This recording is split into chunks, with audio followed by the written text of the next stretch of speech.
ஒரு வீட்ல ஒரு குழந்தை படிக்கிறாங்களா, ஓகே அந்த குழந்தைய மோட்டிவேட் பண்ணுங்க. அந்த குழந்தை நல்லா படிக்கிறாங்களா, அவங்களுக்கு அதுக்கேத்த மாரி அப்ரிஷியேட் பண்ணுங்க. பட் இந்த குழந்தைக்கு என்ன டேலண்ட் இருக்குன்னு நம்ம ஐடென்டிஃபை பண்ணணும்ல. ஓகே சரி, நெறைய வீட்ல இன்னொன்னும் செய்வாங்க. உனக்கு படிப்பு வரலையான்ற அந்த குழந்தைய திட்ட மாட்டாங்க, எதுவும் செய்ய மாட்டாங்க. ஆனா இம்பார்ட்டன்ஸே குடுக்க மாட்டாங்க. ஓகே தட்ஸ் ம். ஓகே. நீ என்ன ஆனாலும் மார்க் எடுக்க மாட்டேன்ற அந்த ஒரு மைண்ட் செட்டுக்கு வந்துட்டு, ஸ்கூல்லேருந்து வந்ததுக்கு அப்புறம் பேசுறதோ, இல்ல வேற உனக்கு என்ன பிடிக்கும்? வேற உனக்கு என்ன வரும்ன்ற அந்த ஒரு டிஸ்கஷனே அந்த இடத்துல வச்சுக்கவே மாட்டாங்க. மேபி அவங்களுக்கு நல்ல ஸ்போர்ட்ஸ் வரலாம்ல. நாளைக்கு அந்த ஸ்போர்ட்ஸ் மூலியமா ஒரு பெரிய ஆளா வரலாம்ல.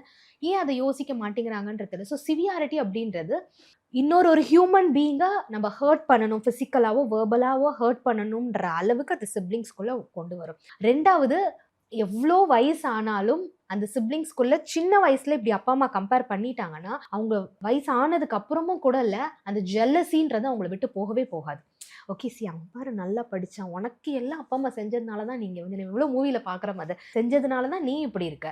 நான் வந்து படிக்க மாட்டேன்னு சொல்லி என்ன விட்டுட்டாங்க. அதனால தான் வந்துட்டு நானு மேரேஜ் ஆயும் என்னால வந்துட்டு இன்னும் லைஃப்ல வந்து பெருசா வரவே முடியலன்றது அந்த ஜெல்லஸின்ற ஒரு விஷயம் அவங்கள விட்டு போகவே போகாது. இன்னும் சில கிளையண்ட்ஸ் சொல்றதெல்லாம் பார்த்தா, பழிவாங்குற அளவுக்கு அதாவது அந்த எல்டர் ஒன்னும், யங்கர் ஒன்னும் நல்லா இருக்கக்கூடாதுன்ட்டு பழிவாங்குற அளவுக்கு அவங்களோட செயல்கள் வந்து செஞ்சுட்டு இருக்காங்க.